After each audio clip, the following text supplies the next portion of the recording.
Right, so this is the first video in a long time that I actually showing you about some kind of cooking, and I'm going to take you through the process of how you cook and how you cook cheap. If you love cooking, then yeah, just let's go for it together on this one, all right? I'm an alienated parent. I was an alienated an alienated adult child. They're both all passed away now as well, and obviously a lot of us are narcissistically abused survivors as well. So, and what a heck of a journey it's been. So, I want to take you through lots of ways of that I do for cooking. As my passion is about, I take care of my mind as best as I can. I fail on that tons of times, but the one thing that I don't fail on, that I love doing, and I want to share this with you as much as the final product is the cooking. I want to show you about, my processes of cooking and share some recipes and what you can grow and how you can use these, get some ideas and so on. Today's idea is, what do you do with a marrow? Marrows are good, actually, when you know what to do with them. And you see all the marrows up there. There's a couple of them, and bits and bobs. Oh, is that enough? Is that all? No, there's more. There's more marrows. They're like everywhere. There's just big marrows, massive marrows. Is that it? No, there's even more. That butternut squash from 2 years ago. They literally stay for years, man. I tell you what. Over here, you got a couple marrows there, and another marrow there. This one needs to be eaten up because it's starting to almost weep a little bit. That one there. You can actually tell this one here is kind of, that's where it grew on the ground, obviously, and split, but I've determined that it's okay. It kind of weeped a tiny bit, but it's still firm. It's got a little tiny bit of a give. What tends to happen with these softer ones is, after a while, they're genius the way these things are. You don't realize that they're actually inside of these. They're mushing up, and the seeds in there, they get fed with their own water, and you don't even know that's actually going on. That when it's ready to pop, because they germinate they germinate inside of this. Then this pops from the bottom. One day you wake up and you see there's like soaking wet water because it's released and the whole thing's just crumbled, even though the top of it might still be really firm. So that's just a little talk about that. The round ones, they last forever and a day. Thick skin as well, gorgeous. I've got to watch out for them. They're starting to turn yellow now. When they start turning yellow, you know that you're just going to have to start watching out for it. So what am I going to do with these marrows? Okay, right. That's what I'm going to show you today. I do all different kinds of recipes, but today I'm going to take you through what I do with the marrows. The first thing I need is a cup of tea. I like all this kind of stuff, where you've got it looks a bit vintage and old, kind of shabby as such, like that. That's me and my tea. What am I doing? Have a look at this marrow. It was one of them long ones, these marrows right here. So I've chopped these marrows up. And what did I actually do to it? If you get yourself some salt, grind it in. It's good sea salt, this is. I've put some salt in there earlier on. You leave it for a day. It mixes it all up. What happens is that salt draws out the water. So a couple of good things about that. For one, you can bake this marrow then. It's not going to be all soggy. Or you can also put it in a stew kind of thing. That's what we're going to do. And we're not going to throw that water away if we're going to put it in a stew. I'll show you what we're going to do with it. So what we're going to do is we're going to take... I just spilled all the water in there, right? So we want to add this water to some more... I'm trying to create stock. That's what I'm trying to do. I've got a little bit of stock, but that water's cold in here. So if I just go ahead and... Here we are. I just like to get stuck in. That water, I'm going to use it. It's a bit salty as well, so you don't want to add any more salt, because we put the salt on the marrow to drain the water out. Suck the water out. That's what salt does. It draws the water out. If you didn't know that, probably did. So you just want to get a good drain on that one right there. Don't throw that water. Don't throw any of your juices away. Like if you make boiled veggies, don't throw that veg water away. Keep it. It's really good for you. So I want to just warm this up a little bit. I've already chopped up some onions as a whole onion in there, and I've melted butter and olive oil, and don't get that cheap horrible oil, it's just not very good. Just bring it up to fast heat real quickly, and then we're just going to let it simmer. What I've got right here is some garlic, and this garlic is chopped it up, but I squashed it first of all before chopping it all up, because that's got loosen, well, it frees up some kind of enzyme, and I'm not quite sure what the enzyme is, but it's good for you. So I always make a habit of crushing my garlic before I actually peel it, and this is homegrown garlic as well. You got a little veggie stock right there, and I've got some chickpeas. You've got to save the juice as well. Any flavour, anything that's got flavour in it, just save the juice, okay? The onions are really sizzling quite a lot. I don't want them to burn. I want to take them off the heat. I only brought the heat up just for a second, just to get things going.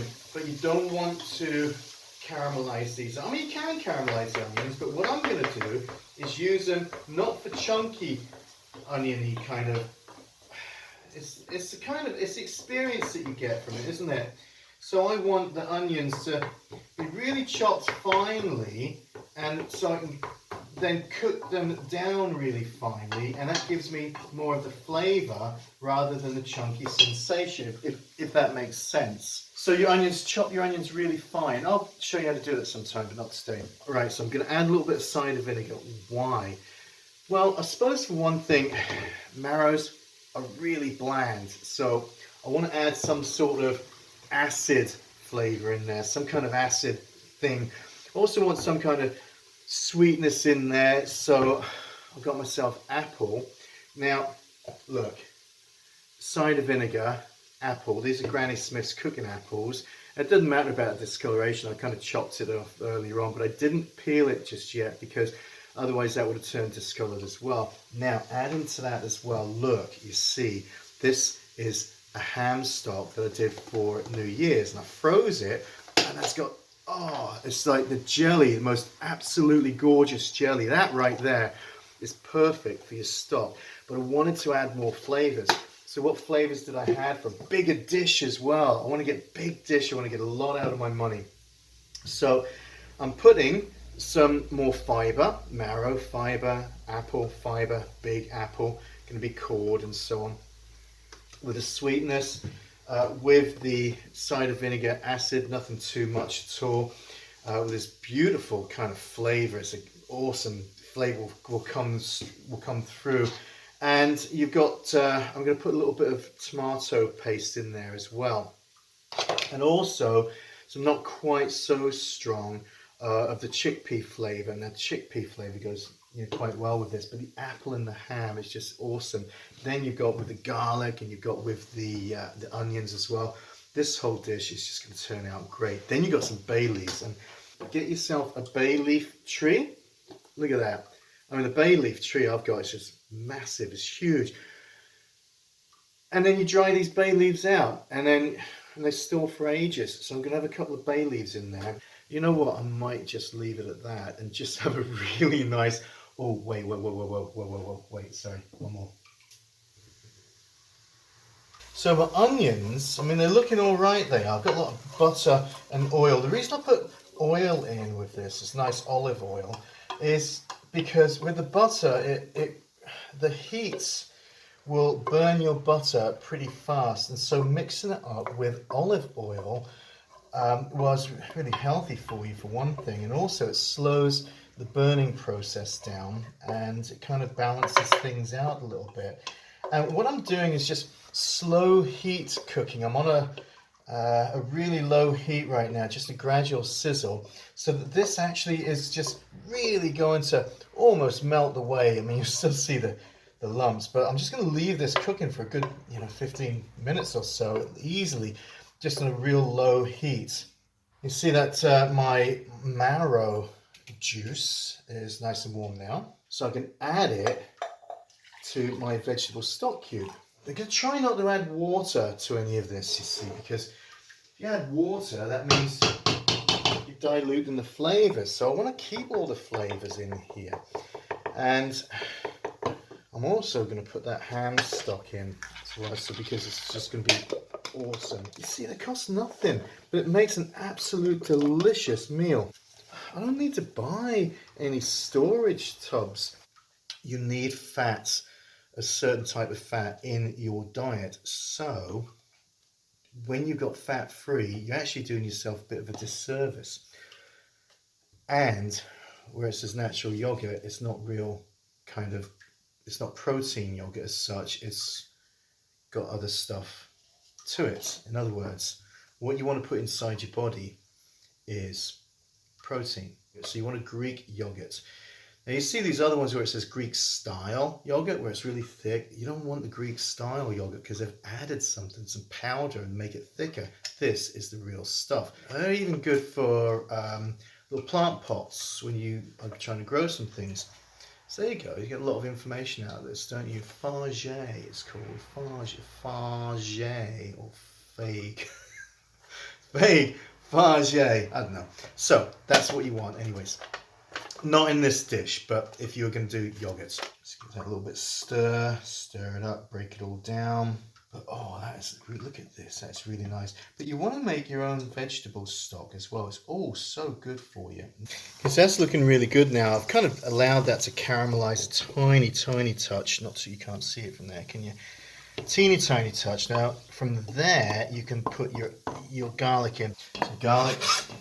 Don't cook your garlic for too long or on a high heat, because otherwise it'll burn and it'll be yucky. And just give that a couple of minutes on there, alright? Just let it stir. Just keep an eye on that. You don't want a high heat. I've literally got it on low heat. Take a tablespoon of the cider vinegar, enough for a bit of acidity. Now, have a think about how much food you've actually got and how much you need to cut through. So, and also you've got the wine as well. I'm going to put the whole bottle in there. But you do want a nice lot of the wine. And then you can turn up the volume, so to speak. I'll put this on a nice medium.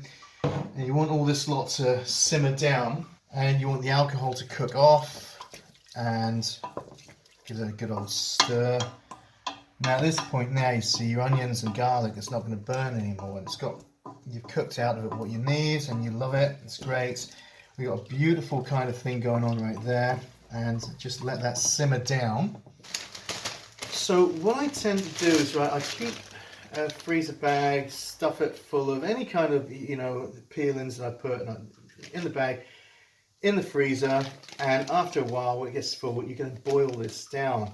And don't even put salt in it as well, you can add salt later on. Put a few herbs. I'll show you how to make one of these one day, but from now on, when you've got all peelings, keep your peelings and freeze them, because they're just incredibly good for you. And that's what you need after you've been abused, after you've gone through all this stuff, when you're going through the turmoil, you need to get your head right. So any kind of goodness at all that goes into your body is what you're trying to do. So you get your Granny Smith's apple, all this stuff, everything, the pips, everything's all going to go in your freezer bag, for your stock later on. I didn't want to do a whole apple because when you consider you want to be not having an apple dish. I mean, you might want, but I want to have a marrow dish with a bit of apple flavoring in it. So it's kind of like you imagine, oh yeah, how much will that flavor flood through? Now, what you want is a few chunky bits, but you don't want the apple to take over. You want it to merge in. So these chunky bits, you can cut them up or you can just break them by hand, and that saves a little bit of time. Obviously, I got them chunky because when they start heating up, they're going to start breaking apart. Obviously, of course they are. And I don't want these apple bits to just completely diminish. I don't want them to disappear as such, sort of. So there you go. So you got a bunch of, as you can see right there, so you got a bunch of apple right there. Okay, so you can add that at the same time as you add your marrow as well. So I think I'll just chuck that in with the marrow. Why not? Keep the cooking area clean. Your butter. I'll tell you something about the butter, right? Butter's not bad for you. You just want to eat it in moderation. But what's not good for you is the margarine. Where it says low-fat margarine or, that kind of weird stuff that they process. You're looking at the fact that, is it processed? You don't want processed, okay? Don't do processed. I do, still. And then I'm going to work hard at trying to get rid of it as well. going to try and keep as unprocessed as possible. So this is great, and it adds a nice bit of flavour, nice bit of yummy, yummy, yummy. Who needs a knife? So that's going to go in with my onions right now. Right, plop. So I was going to leave that just for a moment or two, so the water can maybe evaporate just a little bit more. I still want the flavours in there, and then I'm going to chuck in the marrows. Right, so just whack the heat up a little bit just to help reduce, that's the word, reduce, isn't it? And so they're not burning, they've still got a little bit of moisture to it. So at this point, I'm going to add all of my marrows, daisies. I still want it a nice high-ish heat. At the moment I've got that like on a 5. I'm going to turn that down after a bit, because this oven, well, it doesn't cook as high as a 5. That's going to reduce down a fair little bit. Okay, so I don't want there to be a tremendous amount of if I keep a high heat on there at the moment, it's going to draw out some of the moisture, but then it's going to start burning. So if I just let it warm up, heat up, and then reduce the heat down to a medium, I can just keep an eye on it and give it a quick stir before adding everything else on.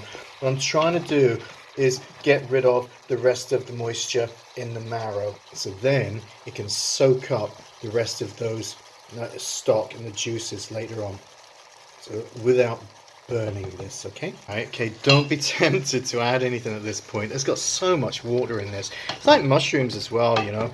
You want to cook the mushrooms down and there's plenty of water in it. You see, that's tons. So you're trying to draw some of that water out. And I've still got it on a high heat because that's not going to burn at the moment. So look at all that steam, and it was amazing. And oh, nice percolator. That's a beautiful little percolator that is. Only good for one coffee. I don't drink too much coffee anymore, and if it is, you know, I'd probably stick to decaf maybe. But then, is it coffee if it's decaf? You know. So I try not to have too much decaf inside of me at the moment. I have been struggling recently, and I'll maybe go into that sometime, but right now is not the time to do it. But look at all this water, and we just want to reduce some of that. And what's happened with the butter and everything else, it's still all in there. All the flavours are still all in there. You know, the wine and the vinegar. So back to it again, and what I'm looking at, you see, is like how runny is this juice, and what should be happening is that juice should be really, you know, thickening up and reducing, they call it. And I look around everywhere else and I can't see too much juice happening in there, which is a good thing. I don't really want that juice in there now, so that's kind of gone, like I said, because I want all of this veg to soak up my stock. So yeah, that's looking great. So I can turn this down now, and let's keep it on a 3 at the moment. And so there's your veg stock, right? So I'm going to add the veg stock in there now, which is lovely. Oh, look at that bad boy there, man. I tell you what, good stuff. I'm going to add some tomato paste as well. Now, this is not a tomato dish, so I don't want massive loads. I just want enough for a tiny bit of tart and a tiny bit of that flavour of the tomato flavour coming out. It's a lot easier doing this rather than talking and doing it, but that's alright. I want to share this with you because it's so cool. And like I say, I'm trying not to get a tomatoey flavour as far as the overriding flavour. I might have just added a tiny bit less of that tomato paste as well, but that's alright. It's doing okay. You see, because in here as well, we're going to remember we got these chickpeas, so you can put the chickpeas in with the juice. Don't waste any of that juice. It's just flavour is what you're looking for. So stir all that lot in. It's all good. Flavour. It's very nice. Very, very nice. So what about the herbs? Right, well, I'd put some thyme in there personally. Also, you got the bay leaves. So people say put 1 or 2 bay leaves in, but you know what? I'm after flavour, so I really want to just put a bunch of bay leaves in. That'll do fine. You can use this same kind of approach with your marrows with any kind of dish. You can do like a meat dish and do it the same thing. You could even make a nice curry. It's all the herbs or the spices that will determine what's going to happen with this. You know, at the very end of this as well, I'm going to make some dumplings, and that's where I'm going to put my thyme. So I don't want all the flavors to blend in all at once. I want different flavors happening in different places, different experiences. I want a little bit of mushy, I want a little bit some firm. And I put these bay leaves in after my marrow has soaked up lots of flavor. So my bay leaf is going to be kind of swimming around in the juice, whereas I've got a different kind of a flavor in the marrow as well. And don't forget, I've also got these little bits of apple which are going to break down, and you got like two entirely different flavors going on right there, and beautiful. It's just the experience. You really want to enjoy the food that you've got. So I'm going to let that cook just for a while. Am I going to put a lid on it? Well, yeah, if I want to keep the juice. If I'm not going to make any dumplings, I'll put a lid on it for a short time so that everything can cook, and then I'll take the lid off. But I want to keep the dumplings, so I'm going to keep a lid on it. Right, so it's been a while. Let's have a little look. See what's going on. That's really nice. It's yeah, got plenty of juice right there for me to do some nice dumplings on there. Oh, that's lovely. Man, that looks so good. Ah, yeah. So, right. Pop the lid on, pop down the shop and get some dumplings. Or get some suet. Get some suet. There you go, some Taurus suet pudding. So you want about half as much of the suet pudding as you do is coming out. Put it out there. Doesn't matter how much you use really, but what you want is twice as much of the flour. So you've got self-raising flour. You've got 22s, you've got 44, 60, up to 66, isn't it? 4.8, liberty. So twice as much of the flour. So a nice little pinch of salt. Put that in there. A self-raising flour, suet pudding, and salt. Okay, so it's double the flour to the suet. So some nice sprigs of thyme. A bunch of that. Could get some of that lemon thyme as well. It's quite nice. But we're kind of running a bit short, but I'll get a little bit of that as well. Yeah, check for the bugs as well. And yeah, just pull that off. Just can't see that, can you? Can't see that. Just literally just pull it off. You don't want any of the stalks or anything like that. Oh, I'm not showing you very well, am I? So much for cooking program.